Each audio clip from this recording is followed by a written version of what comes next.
만나면 좋은 친구 MBC.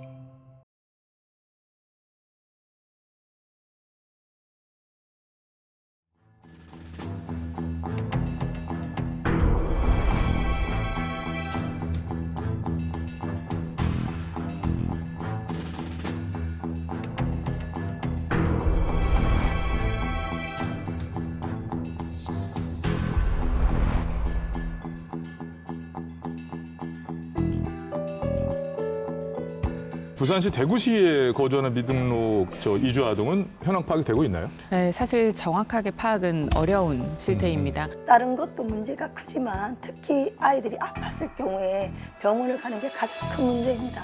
또 무엇보다 아까 가장 중요한 문제점은 재정 규모가 적어서 거의 10월이 되면 이렇게 다 소진이 돼서 이제 지원 사업을 이렇게 중단하는 경우도 꽤 많거든요. 네, 봤습니다. 미등록이라서 외국인이라서 훨씬 더 많은 병원비를 지불해야 된다. 그렇다 보니 결국에 병원에 한 번도 못 간 아이들이 또 있다고 하고. 좀 서글프게 들립니다. 예. 청 기자님, 네. 대구 지역 미등록 아동의 건강권에 대해서 취재해서 또 보도하신 적 있잖아요. 네. 현실이 어떻던가요? 그래서 하루는 이 미등록 이주 부모가 이 아이를 데리고 열이 나서 급하게 병원을 찾았더니 치료비로 30만 원 병원비가 나왔다고 하더라고요. 이게 건강보험이 안 되다 안 보니까 되니까. 이만큼 병원비가 나온 이후에는 병원을 또 쉽게 찾을 수 없게 되는 그렇죠. 이 상황이 반복되고 있다고 합니다. 그런 느낌을 한번 받고 나면 뭐 병원을 그죠? 그 얘기를 또 전해 듣고 아예 처음부터 병원 갈 생각을 하지 않는 경우도 있을 거기 때문에. 자, 오정 박사님, 이렇게 의료 지원을 받지 못하는 사람이 이렇게 많아요? 어느 정도인가요? 2020년에 한국보건사회연구원에서 조사를 해봤습니다. 미등록 이주민 100명 중 32명이 최근 1년간 자녀가 병원, 의원, 진료가 필요했으나 받지 못한 경험이 있느냐에 그렇다라고 답한 수가 32명이었는데요. 대부분이 진료비 부담을 이유로 꼽았습니다. 예, 너무 진료비가 많이 드니까 아이가 병원을 가야 하는데도 이제 안 갔다는 얘기잖아요. 다른 건 몰라도 이게 사람이 아픈데 이 땅에 이렇게 살고 있는데 참 건강, 더 나아가 생명과 직결된 사항인데 이것을 차별받아서는 안 된다는 생각이 정말 들거든요. 예, 건강할 권리는 인간이라면 누구나 갖고 있는 그런 권리이기 그럼요. 때문에. 예. 그나마 미등록 이주민도 의료비를 지원받을 수 있는 제도가 있긴 해요. 예. 예, 보건복지부에서 시행하는 외국인 근로자 등 소외계층 의료 서비스 지원 제도가 있습니다. 네네. 미등록 이주 노동자를 비롯해 배우자와 자녀까지를 대상으로 회당 500만 원 범위 내에서 총 진료비 90%를 정부가 부담을 하고 10% 자부담하는 형태로 지원하고 있긴 합니다. 그렇다면 뭐 건강보험에 들어있지 않아도 병원비로 인한 큰 부담을 덜 수 있는 거 아니에요? 이 얘기로는? 이거 지원 받지 말라고 제도 설계한 것 같아요. 왜 어떻게 그렇죠? 왜냐하면 지원 절차를 보면 미등록 이주아동 부모의 전현직 근로 여부가 확인되어야 지원할 수 있는데 미등록 이주 노동자의 경우에는 이 근로 여부를 확인하게 됐을 때 추방될 수 있는 위험이 있기 때문에 이걸 어떻게 확인시켜 줄 거냐. 결국 부모가 신분 노출을 해야 되는데 이 결국 서비스를 제공받길 꺼려하게 되도록 지금 제도가 설계되어 말이 있는 안 거죠. 되죠. 아까 보건소에서도 잘 모르는 경우가 있잖아요. 이게 지정병원이 지금 전국에 한 107개 정도 있는데요. 특히 지금 부산은 6개, 대구는 1개 있습니다. 지정병원이. 사실 굉장히 적은 거죠. 전국 7만 개 병의원 중에 지금 이 사람들이 갈 수 있는 병원은 100개에 불과한 건데 그래서 전국적으로 1년 예산이 얼마냐면 30억이에요. 30억이 크다라고 생각하실지 모르겠지만 그거를 100개의 병원에 나눈다고 생각했을 때는 부산이 지금 1년 예산이 2억 9천이고 대구가 3억 9천이에요. 뭐 소진되기 전에 빨리 치료받아야 되는 거잖아요. 그래서 사람들 사이에서 무슨 얘기가 나오냐 하면 연초에 아파야 한다. 네. 보통은 이게 6월 전에 소진이 됩니다. 그래서 실제로 내가 입원 치료가 필요하고 수술이 필요하다 하더라도 그러니까 병원에 갔을 때 죄송합니다. 예산이 소진되었습니다라는 얘기를 들을 수밖에 없는 상황이고요. 근데 오늘 주제를 처음 듣고 방송을 시작하려고 할 때 첫 부분에 사실 이 얘기를 요런 얘기를 먼저 하고 시작했어야 되나 생각이 드는 게 극명히 갈리는 부분입니다. 미등록이잖아요. 즉 세금을 안 내는 분들이라는 거죠. 세금을 안 내는데 뭐 보장을 받으려고 그러고 처음부터 어긋난 얘기 아니야? 라는 마음을 머금은 채 지금까지 방송을 보신 분들이 분명히 계실 거예요. 건강보험 돈 내고 가입하면 되는 거 아닌가, 보험만. 그죠? 보험비 내듯이 내서 이렇게 할 수 있는 방안도 있을 수 있지 않나요? 이제 외국인도 사실 뭐 이주민도 건강보험에 가입은 할 수 있습니다. 다만 몇 가지의 자격이 필요한데요. 우선은 한 6개월 정도 이상 한국에서 거주한 것이 증명이 되어야 합니다. 이것은 2019년에 이제 국민건강보험법이 개정이 되면서 하나의 장치로 들어간 부분이기는 합니다. 고액 진료만을 목적으로 단기 방문하는 사례가 있습니다. 이제 부정수급의 사례가 간혹 있거든요. 이제 그러한 부분을 관리하기 위한 것이다 보니까 이러한 장치가 있는 것입니다. 그래도 외국인 이주민들이 한국인들에 비해서 건강보험 혜택을 더 쉽게, 그죠? 더 많이 받아가는 거 아니냐 이런 얘기들을 많이 한단 말이에요. 현실은 그렇지가 않은 거겠죠. 건보공단에서 매년 이제 발표하는 자료를 보면은 한국인들에 비해서 이주민들이 본인이 낸 보험료보다 의료기관을 이용해서 받고 있는 보험 급여가 더 적은 걸로 나타나거든요. 매년 한국인들은 7, 8조 이상의 적자고요. 외국인들은 매년 5천억 이상의 흑자가 나오고 있습니다. 물론 외국인을 대상으로서는. 네, 그렇죠. 또 하나는 이제 지역 가입을 할 때 한국인들 같은 경우에는 주민등록표에 같이 등재되어 있는 사람이라면 심지어 가족이 아니더라도 지역 가입 세대원이 되고 있습니다. 근데 외국인은 주민등록이라는 게 없기 때문에 어떻게 하고 있냐면 배우자와 미성년 자녀만 가족으로 등재할 수 있게 해주고 있거든요. 그 건강보험에서. 그러다 보니까 뭐 형제자매끼리 산다든지 심지어는 저희가 본 거는 조손 가정인데 할머니 밑으로는 들어갈 수 없는 거예요. 왜냐하면 자녀만 되기 때문에. 그래서 할머니도 따로 보험료를 내고 손녀, 꼬마에도 따로 보험료를 내고 이런 경우들도 있었거든요. 그래서 지금 뭐 보험료 자체도 크지만 가족들이 합가가 되지 않기 때문에 따로따로 부과되는 보험료들이 있는 문제까지 생각해 보면 한 집에 이제 보험료 고지서가 뭐 2-3장씩 나오는 집들도 있고요. 그래서 이주민들한테는 보험료 부담이 굉장히 큰 편이에요. 물론 등록된 외국인 분들은 모두 세금을 내십니다. 근로활동을 하고 계시고 그리고 근로소득세뿐만 아니라 뭐 사업소득세라든지 뭐 모든 세금을 이자소득 포함해서 다 내고 계십니다. 반면에 미등록 이주민은 그럼 세금을 내지 않기 때문에 권리가 없는 거 아니냐라는 말씀들을 하시는데 사실 대한민국에서 거주를 하면서 소비나 뭐 대중교통이나 뭐 이런 여러 가지 형태로도 간접소득 혹은 간접 세금은 내고 있다라고 이제 저희가 생각을 좀 해봐야 할 것 같습니다. 그건 맞는 말이에요. 애들 태어나면 예방접종 엄청 해요. 때 되면 데리고 가서 이제 하고 그럴 것들이 되게 많은데 이게 이제 또 걸린단 말이에요. 그죠? 네, 이게 2013년부터는 모든 외국인, 등록이든 미등록이든 관계없이 예방접종을 다 받을 수 있게 되어 있습니다. 그러니까 이 관리번호라고 하는 것을 부여받아서 미등록 아동의 경우에도 예방접종을 받을 수 있거든요. 그럼요. 네, 근데 우리 빅벙커 이 제작진이 이 부산의 16개, 대구의 8개 보건소에 싹 다 전화를 해봤는데 대구시 2개 보건소에서는 부모의 외국인 등록증이 필요하다라고 하는 답변을 내놨다고 합니다. 이 보건소에서도 이 내용을 잘 모르고 있는 거죠. 잘 몰랐던 거네. 네. 지금까지 저희가 미등록 이주 아동의 보유권 그리고 건강권에 대한 얘기를 했는데 그래도 그나마 조금씩 개선되고 있는 분야가 바로 이 교육이라고 합니다. 과연 얼마만큼의 개선이 이루어졌는지 또 어떻게 나아지고 있는지 좀 더 자세히 들여다봐야 되겠죠. 미등록 이주 아동의 교육권, 그 현주소를 빅벙커가 취재했습니다.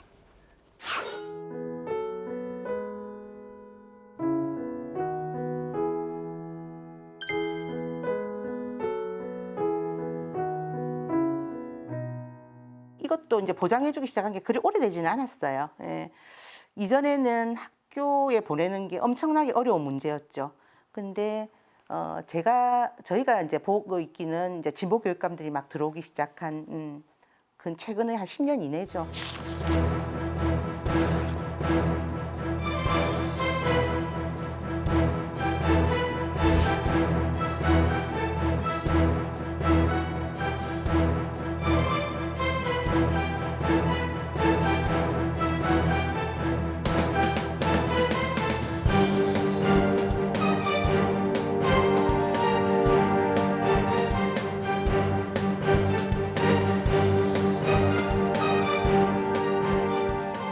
친구들은 그래도 뭐 자격증을 따고 또 친구들은 대학을 가겠다고 공부를 하고 있는데 이 아이는 그런 꿈도 못 꾸니까 아이가 하루하루가 굉장히 힘들다고 얘기를 했었습니다.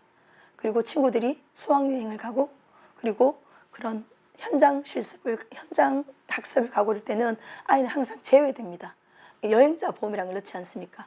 아무리 부모가 돈을 준다고 하더라도 여행자 범위에서 이 아이는 제외되기 때문에 학교로서는 안전상에 혹시라도 문제 생기면 조금은 문제될 수 있어서 아이는 항상 제외되고 있었습니다.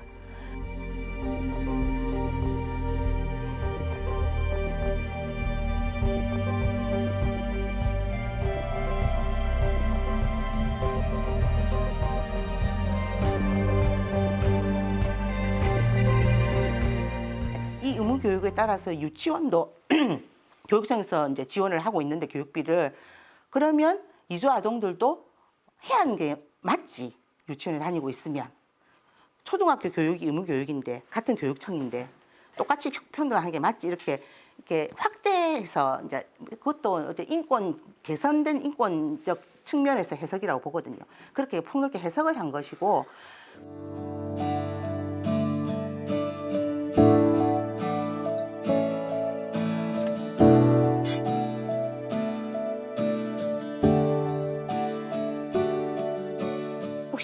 미등록 아동, 그러니까 불법 체류 중인 아동은 제가 알기로 학교는 초중고 학교는 무상교육으로 다니는 걸로 의무 교육이라서 그쪽은 이제 무상이고요. 이제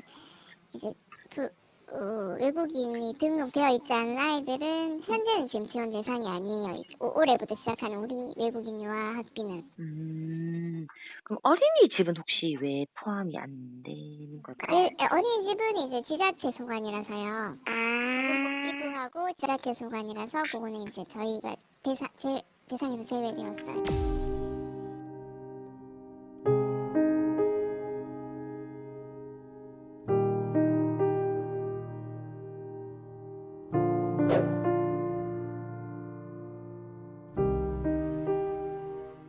집 앞에 바로 학교가 있는데 여기에 보내는 게 나는 가장 좋아요. 그걸 보내고 싶은데 이 학교는 우리는 이런 이주 배경 아동들이 없어요. 이 아이 혼자예요. 근데 이 아이는 한국 교육의 특별한 수업도 필요하고 적응을 하기 위한 이 아이만을 케어하는 게 필요한데 우리가 그걸 해줄 수가 없어요. 그러니까 특수학급이 있는 학교로 보내세요. 근데 특수학급이 있는 학교는 버스를 타고 한참 가야 된단 말이에요. 뭐 이런 거죠.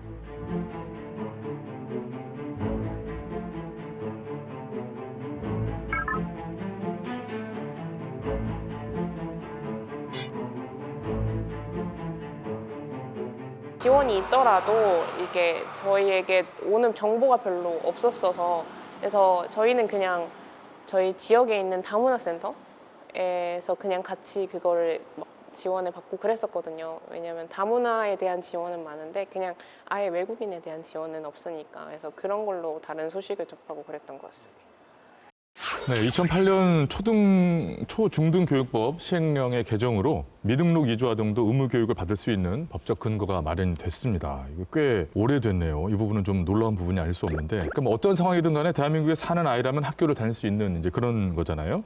우 박사님, 현재 부산시 대구시에서 미등록인 상태로 이렇게 이 제도 하에서 학교를 다니는 학생들이 얼마나 되나요? 부산시 교육청, 대구시 교육청에 저희가 정보공개 청구를 해봤습니다. 초중고 다 합해서 부산시는 2021년 기준 62명, 22년은 42명이라고 답변해 왔고요. 네. 그리고 대구시 교육청에서는 미등록 이주아동 현황에 대해서는 정보를 보유 관리하지 않으며 다문화 학생의 미등록 이제 이주아동이 뭐 속해 있다고 하네요. 그래서 뭐 따로 추출할 수 없다는 답변을 해왔습니다. 이 부산시 교육청에서 온 자료는 제가 들여다보니까 외국인 등록 번호가 없어서 학교에서 임의로 번호를 생성해서 다니고 있는 학생이에요. 그렇기 때문에 과거에는 외국인 등록을 해서 번호가 있었는데 현재는 만료되어서 미등록 상태가 된 그런 아동들은 아마 이 숫자에 안 들어간 것 같습니다. 분명히 취약 연령대이지만 학교를 다니지 않고 있는 아동들은 있을 거라고 생각을 하고요. 실제로 저도 부산에서 몇몇 케이스들을 만났는데 초등학교까지는 잘 다닙니다. 중학교 때부터는 아이들이 좀 어려워하기 시작해요. 왜 다니지 않을까요? 공부가 어려운 게 아니라 내가 학교를 다닌들 무엇하리라는 생각을 하게 되는 거죠. 사실상 미등록인 아동들은 대학에 갈 수 있는 것도 아니고 그렇다고 멀쩡한 직장에 취직할 수 있는 것도 아니고 결국에는 부모들처럼 미등록 이주 노동자가 될 수밖에 없는 상황이거든요. 그렇다 보니까 아이들이 내가 학교를 왜 다니고 있나라는 생각을 할 수밖에 없죠. 그래서 중학교, 특히 고등학교 정도면 사실 중도 이탈률이 굉장히 높아집니다. 적어도 의무교육 기간 안에 있는 아이들이 그런 생각을 하게 될 줄은 생각을 미처 못했었거든요. 그런 생각을 할 수가 있겠군요. 예, 그리고 또 하나 저희가 취재 내용 보면서 좀 의아했던 게 저희가 앞서 이주 아동 보육료 지원이 경기도를 포함한 일부 지역을 제외하고는 대부분 안 된다는 얘기를 했잖아요. 근데 유치원 학비는 또 정부에서 싹 다 지원이 되네요. 2021년에 이제 전국 시도교육감 협의회에서 정부의 외국 국적의 만 3세에서 5세까지의 아동에 대한 유아 학비를 지원하자는 이야기가 나왔습니다. 그래서 바로 작년 22년에 이제 서울, 인천, 광주, 경기, 전북, 경북 교육청을 시작으로 해서 올해는 17개 전국 시도교육청이 이 외국인 아동 학비 지원에 관한 조례를 제정을 했고 실제로 지원을 하고 있습니다. 하지만 이마저도 행정상에 등록이 된 아동에만 제한이 되어 있습니다. 그러게 말입니다. 근데 지금 조례를 보면은 이주 아동, 외국인 아동 뭐 이런 조항이 없어요. 근데 뭐가 개정됐다는 얘기인가요? 이게 부산시와 대구시 교육청의 다문화 교육진흥 조례가 개정이 된 겁니다. 이 다문화 가족이라고 명시돼 있는데요. 우리나라의 이 정책 자체가 이주민 자체에 초점을 맞추기보다는 이 다문화 가정이라고 해서 한국인과 결혼한 가정을 집중해서 좀 지원을 하고 있다 보니까 이주 아동, 외국인 아동 이렇게 명시되어 있지 않아서 특히 이 미등록 이주 아동에 대해서는 빠지게 되어 있는데 저는 만약에 이 부분에 대해서 외국인 아동이라고 명기를 한다면 추후에 미등록 이주 아동에 대해서도 지자체가 또 교육청이 지원할 수 있는 이 근거 조항이 마련돼 있기 때문에 이 조항도 좀 저는 다시 한번 개정이 돼야 되지 않을까 싶습니다. 물론 뭐 한정적인 재원 안에서 우선순위를 둔 것이라고도 볼 수 있겠지만 어쨌거나 지금 말씀 주신 내용까지 좀 포함이 돼서 한 발 더 나아간다면은 훨씬 나아지겠죠. 자, 우 박사님. 근데 어떻게 보면 이 모든 게 체류 조건, 체류 자격 같은 부분 때문에 발생하는 일 같단 말이에요. 네, 중요한 지적하셨는데요. 이 관련돼서는 문제 제기가 오랜 기간 되어 왔었어요. 그래서 느리긴 하나 조금씩 개선되는 부분들은 있습니다. 그래서 법무부에서 미등록 이주 아동의 교육권 보장을 위해서 학생의 신분인 동안에는 임시로 체류할 수 있는 비자를 부여하고 합법적으로 대한민국에 살 수 있는 제도를 마련한 바 있습니다. 자, 저희가 지금까지 이제 문제를 파악하고 또 그에 따른 개선 방안에 미흡한 점들도 좀 들여다보고 이야기 나누고 있는데 과연 법무부의 개선안은 미등록 이주 아동의 기본권을 제대로 보장하는 방법일지 자세히 한번 들여다봐야겠습니다.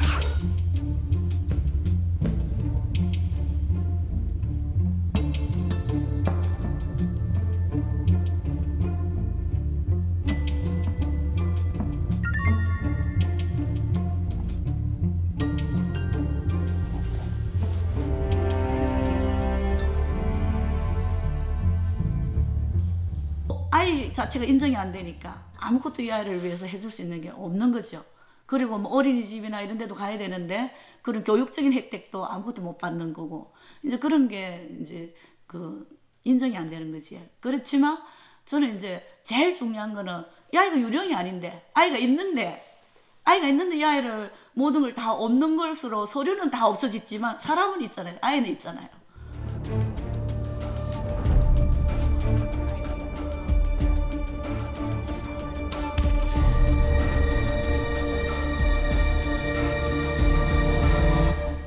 나는 한국에서 좀 도와줘서 내가 한국 국민으로 살아가게 해달라. 자기 소원은 한국 국민으로 살아가는 게 이 소원이라는 거예요. 그래서 그러면 어떻게 해야 이 아이를 추방을 안 하겠나. 근데 막 법무부에서는 추방을 하려고 둘이 같이 가야 된다. 완강하게 계속 그랬고 애는 막 울고불고 하는 거예요. 계속. 우리가 참 너무 마음이 아프더라고요. 얘를 어떻게 해야 얘를 도와줄 수 있겠는지.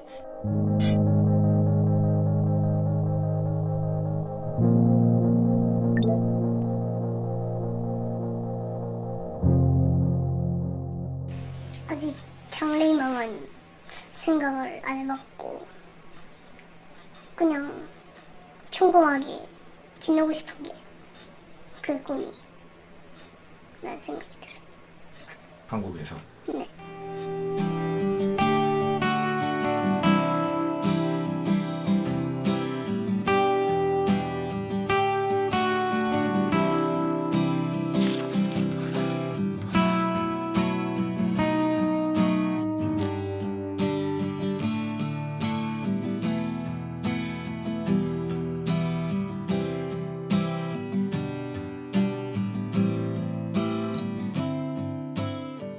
아예 문제의 출발점부터 뭐 이 사람들에게 우리가 어떤 시혜를 베푼다는 개념보다는 여기서 태어나고 자라고 여기 문화에 익숙한 애들에게 원래 가져야 될 권리를 회복해 준다라고 하는 의미를 생각한다라고 한다면 여기에 자꾸 엄격한 조건을 까다롭게 달기보다는 가능하면 이들도 우리의 원래 구성원이었다는 그런 생각에서 출발할 때는 가능하면 조건들을 좀 완화시키는 게 맞다. 그리고 적어도 여기서 태어난 아이들은 그렇게 추가적으로 엄격한 조건을 붙일 필요가 없다. 뭐 이런 기본적인 생각이 좀 있습니다.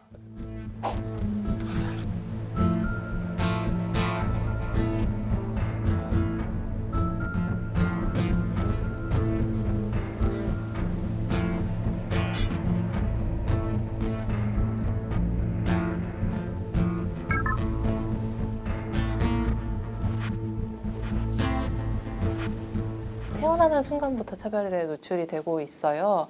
그러니까 이게 외국인 아동이 태어나면 한국에서는 출생 등록을 할 수 있는 게 한국 국적을 가진 사람밖에 한국에 출생 등록을 못 하게 되어 있거든요. 그러니까 이게 가족관계 등록법에 의해서 출생 등록을 할 수 있게 되어 있는데 이 가족관계 등록법이 국민에 대해서만 다루고 있어서 외국인 아동 같은 경우에는 한국에서 태어난다고 하더라도 뭐 본국에는 출생 등록을 할 수 있을 수도 있지만 한국에서는 출생 등록을 할 수가 없는 거예요. 그렇다 보면은 이제 본국에 출생 등록을 할 수 없는 아동들도 있어서 예를 들면 뭐 한국에 대사관이 없는 아동들이라든지 아니면 본국에서 뭐 박해를 피해서 도망쳐온 난민 아동 같은 경우에는 본국에 출생 등록을 할 수가 없어서 한국에 해야만 하는데 지금 한국에 그런 절차가 마련이 되어 있지 않아서 결국 태어나는 순간부터 등록조차 못하고 어디에도 없는 아동이 되는 이런 문제가 발생해서 그 부분에 대해서도 반드시 해결이 필요할 것 같습니다.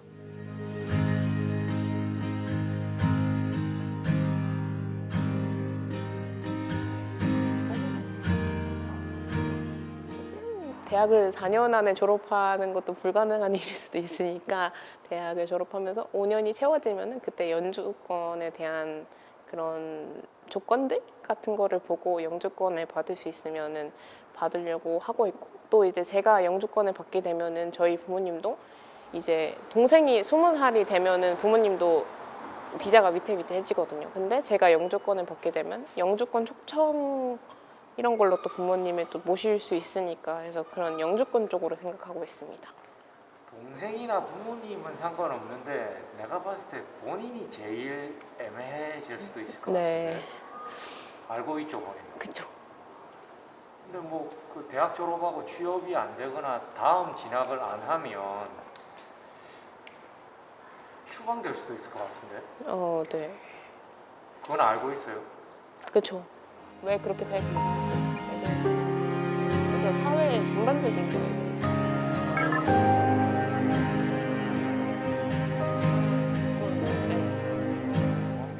거에 시스템이 되게 답답하게 되어 있다는 거를 많이 느끼기도 하고 되게 효율적이지 못하다라는 거를 많이 느끼는 것 같아요. 그리고 살짝 이런 것들이 되게 이렇게 복잡하고 이래야 되는 이유가 있을까? 라는 거를 뭔가 의문을 가지게 됐고, 뭔가 이유가 있으면 어쩔 수 없으니까 근데 그 이유가 그렇게까지 필요한 이유일까라는 의문을 많이 가져서 그래서 이제 뭔가 더 알아보고 공부하고 싶어서 대학을 온 것도 있고.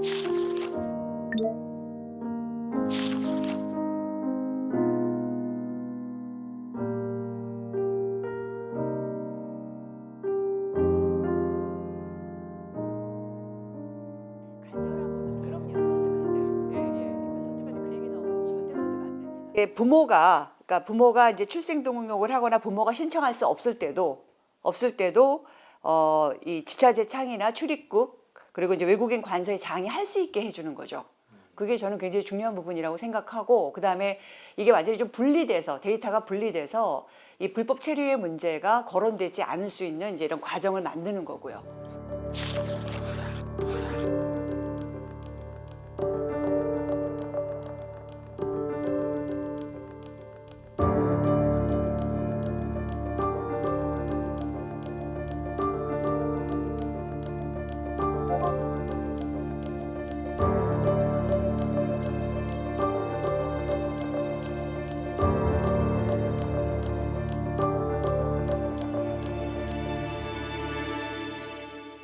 특히나 이제 통상국가라고 얘기를 하는데 통상국가라고 얘기를 하는데 통상의 상당 부분을 차지해야 하는 게 제조업이거든요.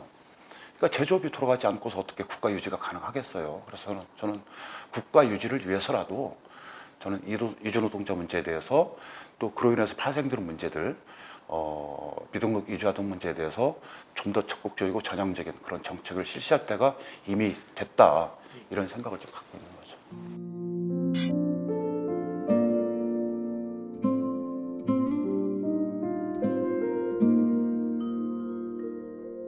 그러니까 아동 권리를 이야기를 할 때 이게 아동에 대한 권리로만 인식이 되는 게 아닌 것 같다는 좀 생각이 들 때가 있어요.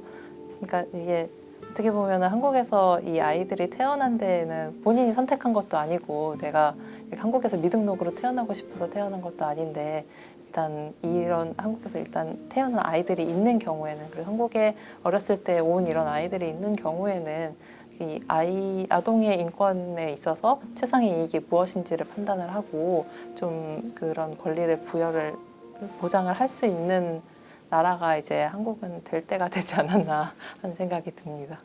예, 잘 봤습니다.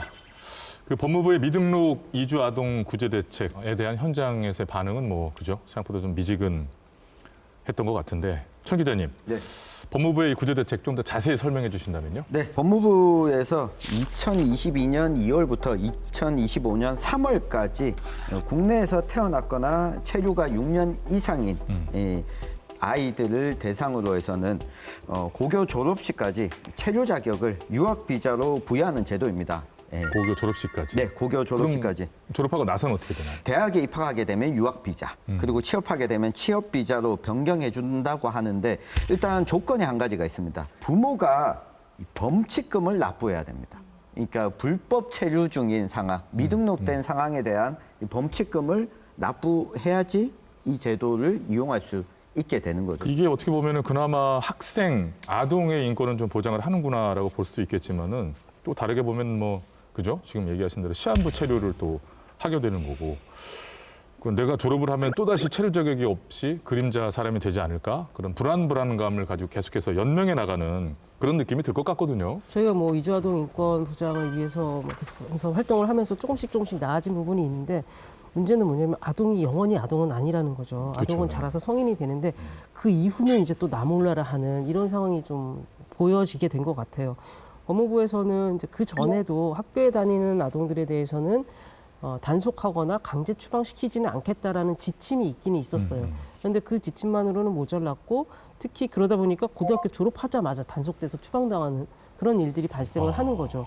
그래서 2021년에 처음 이제 사실은 구제 대책이 시행이 됐는데, 처음 시행될 때는 국내에서 태어나야 하고 15년 이상 국내에 체류했어야 하고 중고등학교를 다니고 있거나 고등학교를 졸업한 사람, 이렇게 이제 조건을 걸었거든요. 그러다 보니까 국내에서 태어나지 않았고 한두 살에 왔던 아이들 안 되는 거예요. 그리고 15년이라는 기간이 또 너무 길다라는 이제 저희들이 제안을 드려서 2022년에 고쳐진 게, 국내에서 태어나지 않더라도 7년 이상 국내에서 체류하면서 학교를 다녔다면 체류 자격을 부여하겠다. 근데 아까 이제 천 기자님 말씀하신 것처럼 뭐 중고등학교 다니고 있는 동안은 학생 비자로 살 수가 있는데 졸업하면 갈 곳이 없다라는 게 지금 현재의 문제인 거죠. 안심하고 이제 체류를 좀 할 수 있게 해 주려고 만든 제도인데, 이게 또 다른 불안을 낳게 되는 이런 구조. 지금 이 모든 사안들을 해결하기 위해서는 일단 미등록에 대한 근본적인 해결 방안이 필요해 보이거든요. 네, 결과적으로 가장 중요한 부분인 것 같습니다. 이 미등록이 결국은 등록으로 전환이 되는 것, 그리고 우리의 제도권과 행정 시스템 안으로 편입을 시킬 수 있는 노력이 필요한데요. 그에 대한 일환으로 이제 출생 등록에 대한 법률안도 이미 발의가 되었습니다. 현재 위원회 심사 단계에 있는 상황입니다. 이제 이 출생 등록에 관해서는 국내에서 출생한 외국인 아동의 출생 등록을 법으로 제정을 해서 이 출생을 기록하고 관리하는 데 초점이 맞춰져 있습니다. 이 대목에 짚어야 될 게 이제 국적을 부여하는 게 아니라 출생 신고를 할 수 있게 하자, 이런 거라는 거죠? 맞습니다. 지금 우리나라의 경우에는 가족관계 등록을 하게 되고, 그 다음에 이 주민등록을 하고, 그 다음에 이제 국적이 부여가 되거든요. 여기서 가족관계를 등록하자라는 것도 아니고 주민등록을 부여하자는 것도 아닙니다. 이 출생을 했다라고 하는 걸 증명할 수 있는 출생 등록을 하자는 거기 때문에 이게 국적을 부여하는 것과 이어지지 않습니다. 지금 정확하게 말씀을 해주신 거고요. 그러니까 어떻게 보면은 아동들에 대한 학대를 막는 그런 효과도 있어요. 기록이 없는 아동들한테는 무슨 일이 생겨나도 그렇죠. 체크가 안 되니까. 아무것도 뭐 제재를 할 수가 없으니까. 이 출생등록이라는 거는 사실은 유엔에서 얘기하고 있는 가장 기본적인 아동 권리고요. 아동은 출생 즉시 등록되어야 되고 이름을 가져야 되고 국적을 취득해야 된다라고 되어 있거든요. 근데 물론 여기서 말하는 국적이 태어난 곳의 국적이 아니라 부모의 국적입니다. 결국에는 유엔에서도 어쨌든 아동은 태어났을 때 그 기록이 남겨져야 된다라는 걸 좀 강조하는 것이고 그걸 하자고 하는 게 지금 현재 발의된 법안입니다. 근데 저는 기록에만 머무르지는 않다고 봐요. 예, 이게 이제 출생 확인이라는 게 상당히 저는 의미가 있다고 보고 첫 출발이라고 봅니다. 그래서 출생 확인이 돼야지 어떤 정책적인 또 예산의 편성 이런 것들이 같이 이제 근거가 될 수 있는 거잖아요. 그렇죠. 뭐 집계조차 안 되는 얘기를 우리가 처음 출발했기 때문에 그 현실을 저희가 2주에 걸쳐서 자세히 알아보고 얘기도 나눠봤는데요. 빅벙커는 마치기 전에 그래도 대안을 제시하는 스탠스를 견지해 왔습니다. 그래서 지금까지 쭉 이렇게 아쉬운 얘기만 하고 있었기 때문에 끝으로 이 문제는 어떻게 하는 게 좋겠다. 이 부분을 좀 개선하면 좋겠다. 말씀을 좀 드리면 좋겠는데. 네, 저출생 고령화는 현실이고 그리고 지역 소멸과 인구 감소는 가까운 미래입니다. 이제 우리는 우리 사회 구성원에 대한 패러다임을 좀 전환해야 할 때라고 생각을 하고요. 그것을 위해서는 우리 모든 시민들과 국민분들의 인식 개선이 필요합니다. 이 외국인 유입을 통한 인구 정책에 대해서 좀 열린 마음으로 함께 고민을 해주셨으면 좋겠습니다. 네. 국회에서는 2010년부터 미등록 이주 아동에 대한 이 지원 근거를 만들려고 했지만 지금까지 제대로 마련이 되고 있지 않습니다. 이 아동 인권에 저는 그 핑계를 대서는 안 된다고 보고요. 이 얘기를 꼭 드리고 싶습니다. 아동은 무엇보다도 우선적으로 아동이다. 네. 그래서 아동을 자꾸 국적이나 체류 자격으로 아니면 부모가 어떤 사람이냐를 볼 것이 아니라 아동은 아동이기 때문에 우리가 보호하고 배려해야 된다는 것에 좀 공감을 해주신다면 법이든 정책이든 예산 변화에 조금 힘이 되지 않을까라고 생각이 듭니다. 여기 계신 네 분은 또 오늘 얘기를 마무리하는 이 시점에서 어떤 말씀으로 한 줄 평을 해주실지 걱정도 되고 기대도 되는데 이게 딱 한마디로 하기 참 어려운 얘기였기 때문에 그런 것 같기도 합니다. 아까 힌트를 오 박사님 타셨으니까 이번에는 의원님부터 한 줄 평 부탁드리겠습니다. 네, 포용성과 다양성, 우리 부산의 미래입니다. 서주현 의원님 믿겠습니다. 와, 한 줄 평이죠? 네. 예, 서주현 의원님 믿겠습니다. 아, 네.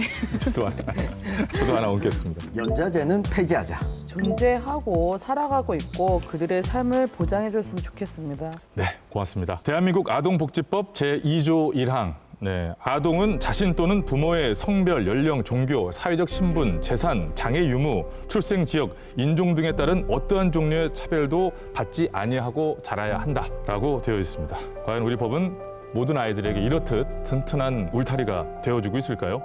모든 아동이 공평하게 보호받길, 그들의 권리를 당연하게 보장받길, 그리고 예쁘고 좋은 것들만 보며 건강하게 자라주길 바란다는 말씀을 드리면서 이 5월에 이만 인사를 드리겠습니다.